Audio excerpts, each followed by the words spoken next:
함께 은혜를 나누고자 합니다. 우리 지난 시간에 모든 것을 아시고 상 주시는 하나님이다. 그래서 하나님은 모든 것을 아시는 분이시고 아는 것에서 그치는 것이 아니라 그 공과 과에 따라서 또 상도 주고 벌도 주시는, 그래야 그 정의로운 하나님, 공의로운 하나님이 되죠. 하나님은 하나님을 사랑하고 하나님을 선택하는 자에게 상을 주시는데 어떻게 상을 주시는가? 룻을 통해서 보니까 이삭 줍기를 통해서 상을 주시더라. 그래서 오늘 저와 여러분 이 말씀을 통해서 우리는 어떻게 할 때 하나님께 룻이 받았던 이 상을 받을 것인가 알고 상 받는 하나님으로부터 인정을 받고 칭찬을 받고 그렇게 은혜를 받는 성도들이 되시기를 바랍니다.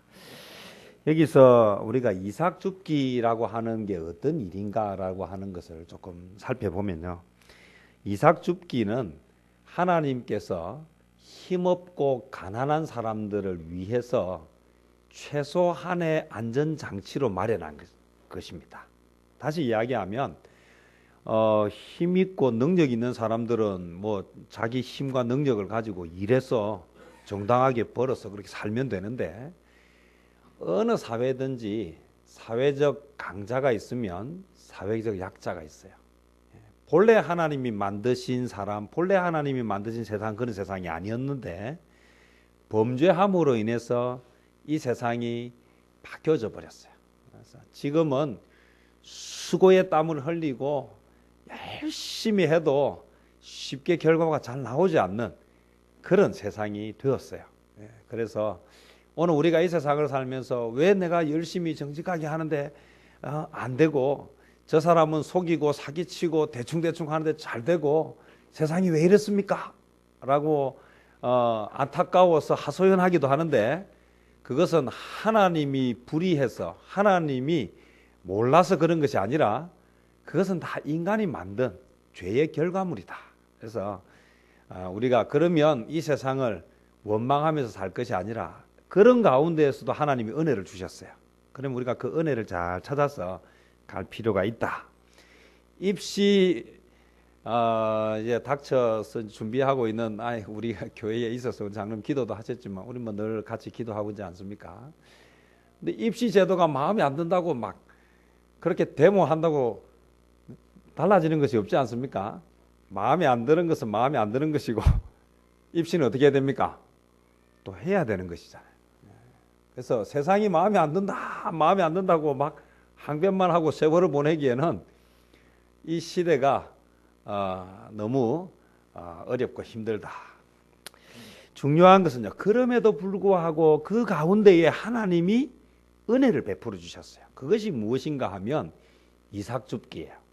그래서 힘 있는 사람들이 자기들이 다 누리지 못하도록 최소한의 사람들이, 약한 사람들이 생존할 수 있도록, 그래서 추수를 할 때 뭐 하지 못하도록, 나달까지 싹 훑어가지 못하도록 하나님이 법으로 그렇게 딱 만들어 두셨어요. 성경에 보면 하나님이 얼마나 인간을 사랑하고 계시는지를 보여주는 거예요. 사람을 귀하게 여기는 것도 마찬가지예요. 오늘 하나님의 은혜가 이삭 줍기다. 그리고 세상에 없는 제도가 있는데 희년 제도라고 하는 것을 뒀어요. 어렵고 힘드니까 뭐 합니까? 있는 거 다 팔고 나중에는 뭐 합니까?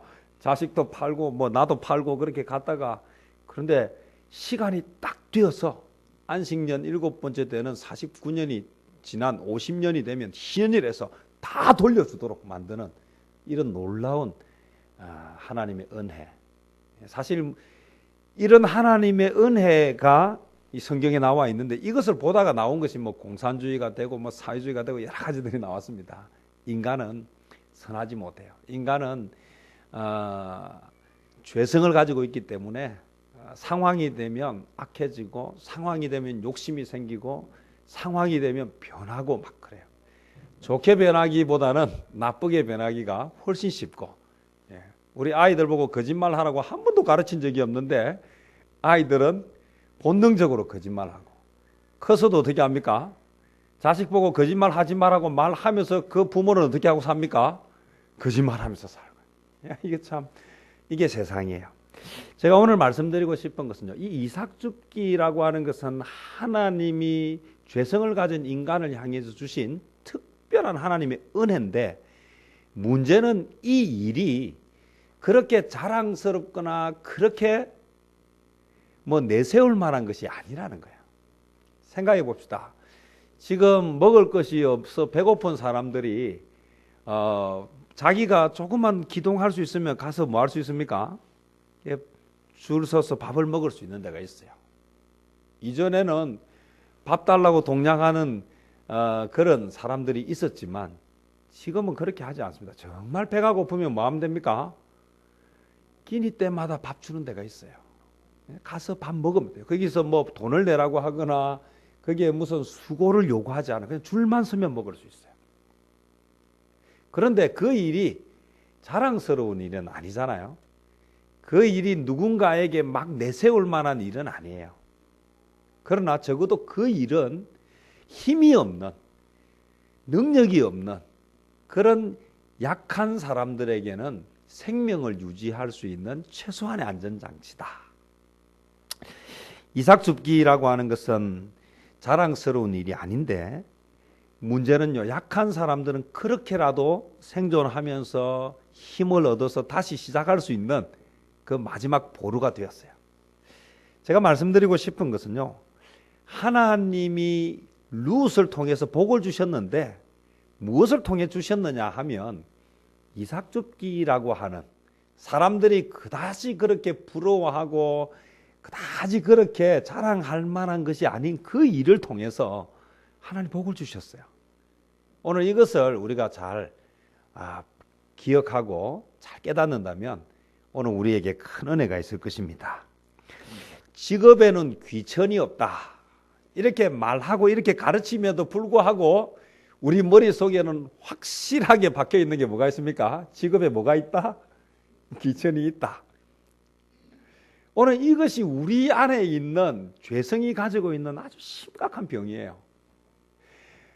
분명히 하나님은 직업에 귀천이 없다고 가르치는데 우리는 절대로 그걸 받아들일 수 없는 거예요. 왜 그렇습니까? 하나님이 그렇게 말씀하셨고 그게 성경의 말씀인 줄은 알겠는데 내가 사는 세상은 어떻습니까? 직업에 귀천이 있다는 거예요. 그래서 참 힘이 들어요. 사실 일하지 않아도 먹고 살 수 있다. 어떻게 하면 할 수 있어요? 부지런히 노숙자 밥 주는 데 가서 줄 서면 밥 준다. 그러면 일 안 하고 공부 안 해도 됩니까? 그것은 마지막에 하는 최선의, 우리가 마지막에 선택하는 것이지 그게 멀쩡한 사람이 할 일은 아니지 않습니까? 오늘 대부분의 기독교 국가들이 잘 살아요. 왜 잘 사는 줄 아십니까? 이 성경에는 직업의 귀천을 가르치지 않아요. 정직하지 못한 것을 책망하지 직업에 따라서 사람을 책망하거나 평가하지 않습니다. 그래서 다른 종교를 가지고 있는 나라들 대부분에 보면 귀천을 따지고요, 그것 때문에 가난하고 그것 때문에 문제가 생기고 그것 때문에 어려움이 있어요. 그런데 이 기독교 국가들은 대부분이 잘 살아요. 왜냐하면 어떤 일이든 성실하게 하고 정직하게 하면 살아갈 수 있고 또 신분 상승도 할 수 있고 자기의 상황도 바꿀 수 있기 때문입니다. 오늘 저와 우리 성도님들은 하나님을 믿는 사람들입니다. 하나님을 믿는 사람들은 어떻게 살아야 하는가? 말씀대로 살아야 합니다. 말씀이 이야기하는 귀천이 없다고 하면 귀천이 없다고 받아들이고, 그 일이 어떤 일이든 성경은 어떻게 하라고 이야기하느냐 하면 정직하게 하고 성실하게 하라고 가르칩니다. 이 룻은 본래 이삭줍기나 하는 사람이 아니에요. 그는 모압이라고 하는 지역에서 그래도 부모 형제도 있고 그곳에서 살면 적어도 뭐 하면서 살지는 않아도 된다? 이삭줍기는 하지 않고 살아도 돼요. 그런데 왜 그 여인이 친척들 고향을 버리고 남편도 죽어서 이제 나와 관계도 없는 시어머니를 따라서 그곳까지 왔느냐? 무엇 때문이었다? 신앙 때문이었어요. 이 신앙이 얼마나 중요한지 제가 오늘 주일학교 아이들 설교하면서 그랬어요. 너희들 커서 다 결혼을 할 거지? 뭐 아직 뭐 어째 될지 모르니 세상에. 결혼을 하게 되면 배우자를 선택하는 기준이 뭐가 첫 번째가 돼야 될까? 1번 외모, 2번 학벌, 3번 직업, 4번, 5번 뭐 이렇게. 그러면서 제가 신앙. 오늘 우리가 결혼을 하거나 또는 자녀들이 결혼을 할 때 배우자가 어떤 사람이었으면 좋겠습니까? 신앙이 좋은 사람이었으면 좋겠지요. 근데 문제는 신앙이 좋은데 직업이 별로예요. 그런데 또 한 사람은 신앙은 별로인데 직업이 좋아요. 이런 때 어떤 고민을 합니까? 이 누구와 결혼을 할 것인가? 냉정하게 결정하기가 참 쉽지 않다.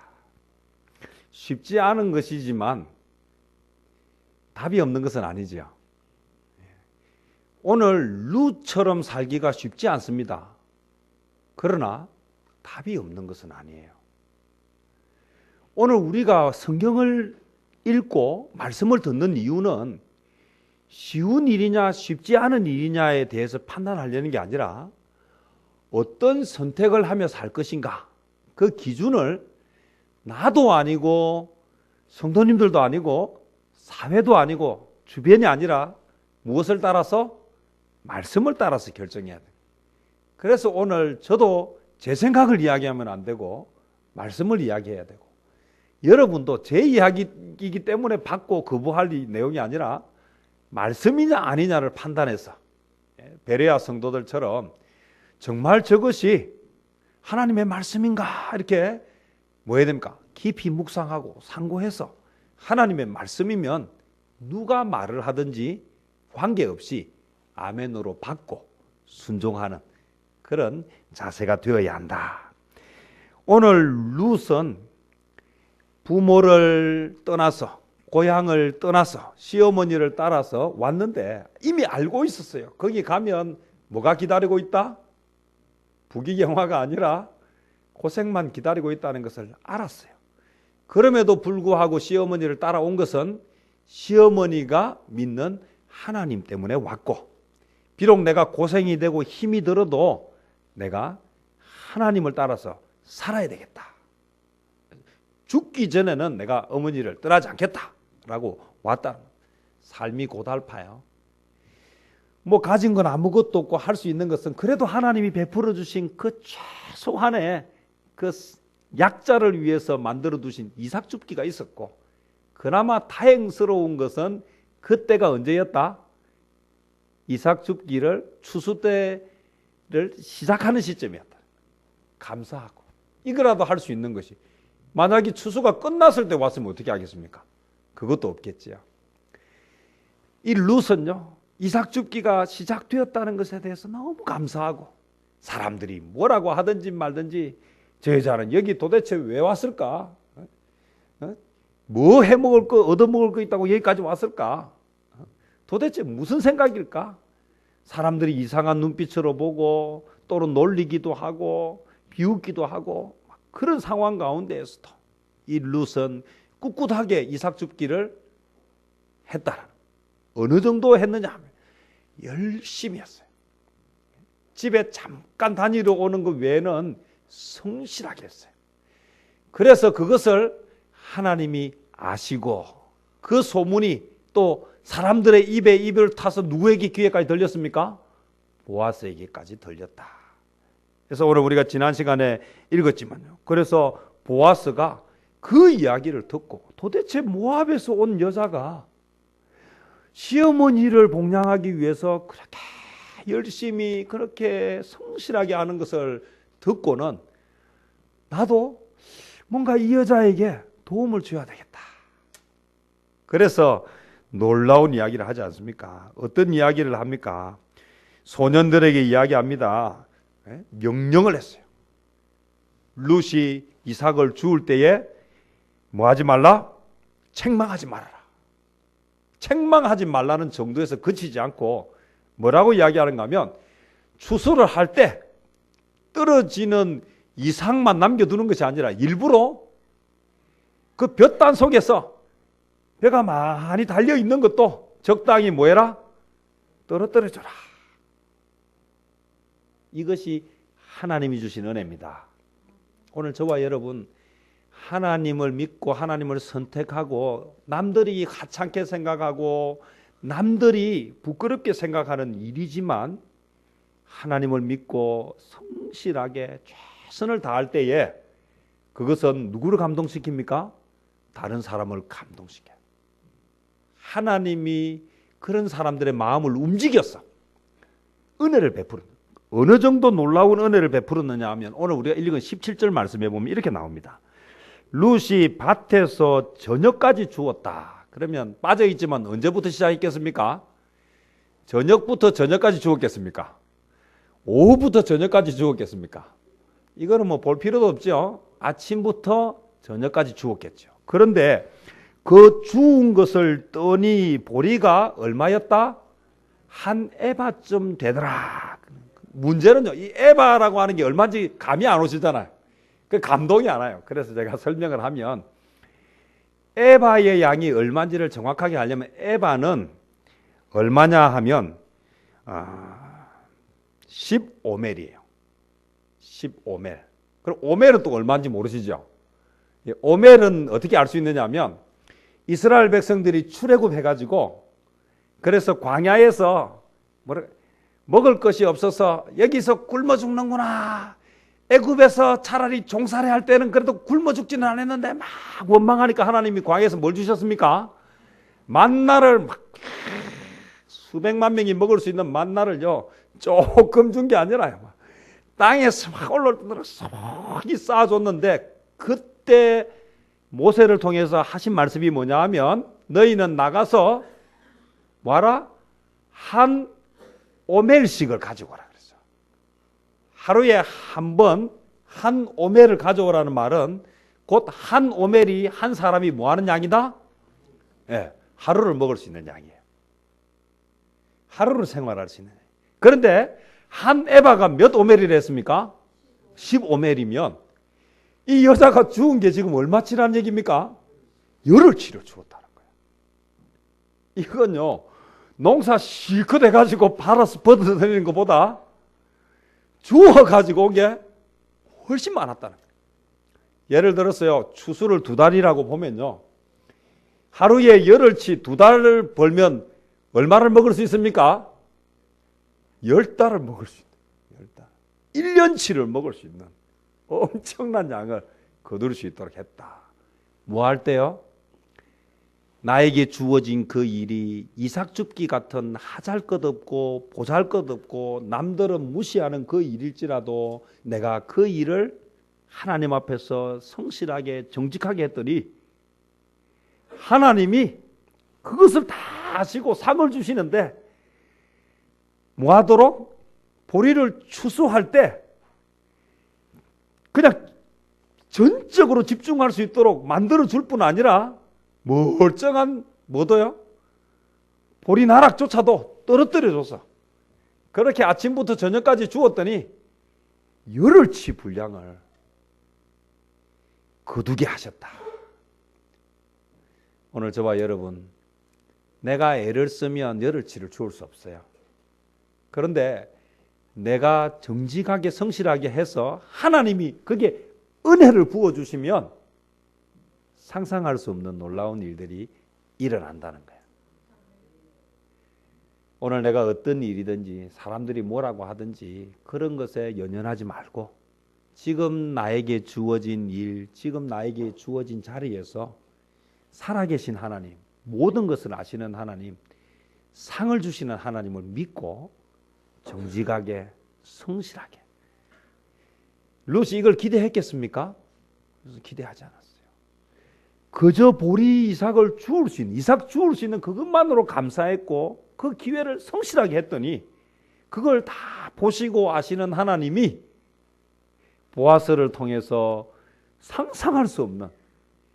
놀라운 은혜를 주셨다. 이것이 오늘 저와 여러분이 믿는 하나님입니다. 오늘 인간적으로 생각하면 막 이삭 죽기 그거 해가지고 뭐 되겠어? 생각이 많을 거예요. 그래, 이삭 죽기 2달 동안은 해서 근근히 먹고 살겠지만 그러면 이삭 죽기가 끝나고 나면 이제 뭐 먹고 살까? 오늘 우리는 내일 걱정을 뭐 합니까? 오늘 당겨가지고 막 온갖 걱정 속에서 막 내일 걱정은 뭐 하라고 이야기합니까? 성경은 내일 하라고 하죠. 오늘은 내일 걱정하면 됩니까? 안 됩니까? 안 됩니다. 오늘은 내일을 준비하는 날이지 오늘은 내일을 당겨와서 걱정하는 날이 아니에요. 오늘 나에게 주신 하나님, 오늘 나에게 먹을 것을 주신 하나님, 오늘 나에게 이삭 줍기를 하게 하신 하나님께 감사하며 내일도 하나님의 이삭 줍기에 은혜가 있을 것을 믿고 감사하면서 기뻐하면서 성실하게 살면 그것을 보시고 중심을 보시는 그 하나님께서 또 내일은 내일 먹을 것을 공급해 주시고 그 정도에서 그치지 않아요. 제가 오늘 말씀드리고 싶은 것은 이삭 줍기를 통해서 주시는 상이 남들보다 조금 더 많이 거두는 그 정도가 아니라는 거예요. 놀라운 이야기는 무엇인가? 그것은 오늘 20절 말씀이에요. 20절 말씀을 한번 읽어볼까요? 다 같이 한번 읽어보겠습니다. 20절 시작. 나오미가 자기 며느리에게 이르되 그가 여호와로부터 복받기를 원하노라. 그가 살아있는 자와 죽은 자에게 은혜 베풀기를 그치지 아니하도다 하고 나오미가 또 그에게 이르되 그 사람은 우리와 가까우니 우리 기업을 물을 자 중에 하나이니라 하니라. 이게 놀라운 이야기야. 어디 가서 이삭을 주었는가 물었더니 어디서 주었다고 이야기합니까? 보아스라고 하는 사람의 집에 가서. 근데 그 보아스가 이렇게 은혜를 베풀어 주었어요 라고 이야기했더니 그는 먼 남이 아니라 가까운 친척이다. 그것도 기업 물을 자다. 룻의 인생에 어떤 일이 펼쳐질지 룻이 알았습니까? 나오미도 알았습니까? 보아스라고 알았겠습니까? 그러나 나에게 주어진 그 상황 가운데에서 하나님을 믿고 기꺼이 내 것을 버리고 포기하고 그 하찮은 일찌라도 최선을 다할 때에 하나님이 복을 주시는데 이삭 줍기를 많이 하는 복 정도가 아니라 이건 아예 뭐를 바꿔버립니까? 인생 자체를 뿌리째 바꿔버리시는 하나님의 은혜다. 우리가 이야기할 때요, 배보다 배꼽이 크다. 하나님을 따라서 선택하고 기꺼이 그 길을 갈 때에 하나님이 주는 상은 항상 배보다 배꼽이 큰 상을 주신다. 오늘 이것을 돈 놓고 돈 먹게 하듯이요, 내가 이래 선택했으니까 하나님이 이번엔 요만큼 주시겠지, 그렇게 요구하는 것이 아니라 그냥 그 일, 내가 하나님을 따라서 가는 그 일. 오늘 저와 여러분 이 세상을 살아가면서 참 중요한 것은요, 이 사람 마음 속에 이 자존감이 참 중요하다라는 생각이 들어요. 제가 이제 물검교회 중고등부 집회를 하고 왔는데 어떤 말씀을 전할까 고민하다가 자존감을 높여라, 자존감을 높여라는 말씀을 가지고 설교를 했어요. 이 자존감이 사람에게 얼마나 큰 영향을 주는지, 이 자존감이 낮으면요, 아무리 높은 지위에 있어도 누리지 못해요. 근데 자존감이 높으면요, 아무리 천한 자리에 있어도 그 속에서 뭐를 합니까? 그 속에서 희망을 찾고 열심히 살아가요. 사울은요, 이스라엘의 왕이었지만 자존감이 딱 떨어지니까 어떻게 했습니까? 다윗이 자기를 조롱하고 괴롭히고 자기의 왕자를 위협하는 블레셋의 장수 골리앗을 쓰러뜨려 주었는데 다윗의 인기가 올라가는 그것을 보고 그가 뭐 하기 시작했습니까?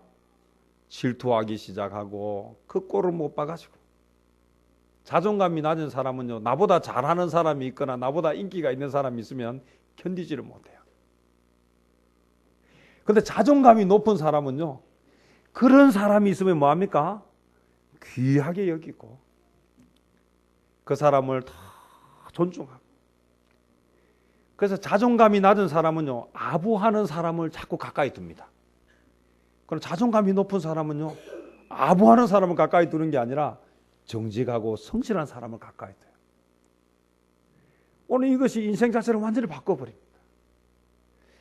조선시대의 선조라고 하는 왕은 자존감이 낮으니까 자기를 위해서 목숨을 걸고 나라를 구하기 위해서 애쓰는 이순신은 인기가 올라가는 것 때문에 자꾸 불안해하고 두려워하고, 이거는 답이 아닌데 잘못 가고 있는데도 왕이 죽인다고 하니까 막 거기에 빌붙어서 막 거기에 아부하고 아첨하는 인간을 가까이 둬. 뭐가 낮으니까요? 자존감이 낮으니까 그렇게 자꾸 흔들리는 거예요. 오늘 저와 여러분, 우리가 어떤 존재입니까? 요한복음 1장 12절, 영접하는 자, 곧 그 이름을 믿는 자들에게는 하나님의 자녀가 되는 권세를 주셨으니, 여러분 하나님 믿지 않으십니까? 하나님 믿으시지 않습니까?